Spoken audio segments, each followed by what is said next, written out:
There's a certain kind of exhaustion that doesn't come from overwork. It comes from overcorrection, from constantly trying to fix, refine, and patch every flaw until you finally feel enough. You know that feeling? When your to-do list looks more like a repair manual for your personality. When you're improving all the time, yet somehow not moving. If that sounds familiar, this story is for you.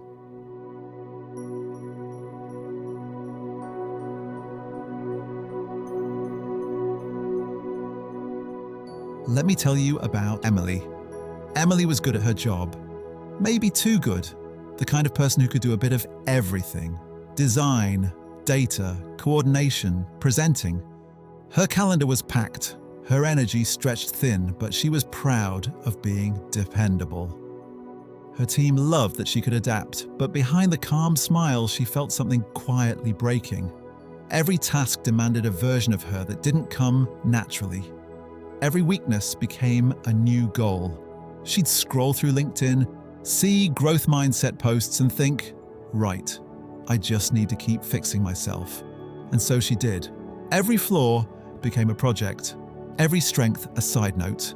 That was her ordinary world, capable, competent, and constantly depleted. Then came the call to adventure. One morning, after another late night of catching up, she opened her performance review. It was full of praise, but one line stopped her cold. You're improving in every area, but I'm not sure what your real strength is. Her stomach dropped, because deep down, she already knew the answer. She'd been too busy fixing what she lacked to remember what she had. Still, she resisted the thought. That's the refusal of the call, she told herself. No, being well-rounded is good. It makes me reliable. But the truth was she was tired of being reliable. She wanted to be remarkable. A week later, she attended a leadership workshop. The speaker said something she almost didn't write down, but it wouldn't leave her mind. The fastest way to grow isn't by repairing what's weak, it's by amplifying what already works. That was her mentor moment, a quiet, scientific truth that cracked through her old story.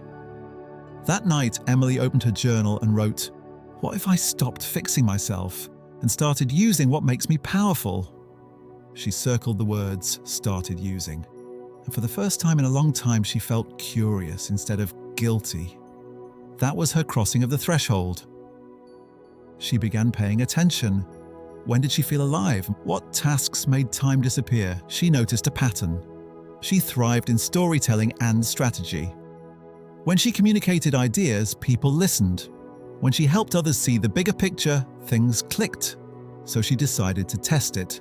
During her next project, instead of trying to do everything, she volunteered to handle the pitch. She delegated the detail-heavy tasks, the ones that always drained her, and poured her energy into shaping the narrative. It felt risky, almost selfish. Her inner voice whispered, "You're skipping the hard parts." But another part of her, smaller, truer, whispered back, "No, you're choosing the right ones." That was her first real test.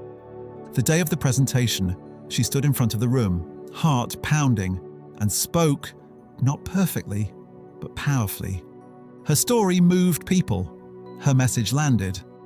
When it ended, her manager leaned over and said, "That's what you should be doing more of." That moment, the reward, hit her deeper than any compliment she'd ever received. Because for once, she wasn't being praised for fixing something broken. She was being seen for what was already whole. From then on, her path shifted. She began building her weeks around her strengths, not as an indulgence, but as a strategy. She said no more often. She outsourced what drained her. She spent 90% of her effort doing the 10% of things that made her exceptional. That was her road back. But the resurrection came months later. Her company was restructuring. Everyone had to reapply for their roles. Old fears came rushing back. What if I'm not versatile enough? What if they need someone who can do it all? But this time she didn't panic. She leaned into her edge, positioning herself not as the all-rounder, but as the storyteller who can turn data into direction. And she got the role. Not because she fixed every gap, but because she finally stopped apologizing for the ones that didn't matter. That was her transformation, the moment she became someone new.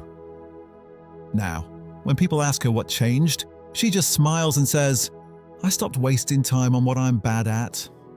And maybe that's the truth we all forget somewhere along the way, that success doesn't come from perfection, it comes from precision. So let me ask you this. What if the thing holding you back isn't your weakness, but the time you keep wasting trying to fix it? What if your next breakthrough isn't about adding something new, but doubling down on what's already there? Because sometimes the secret to success isn't becoming more. It's finally realizing you are never less.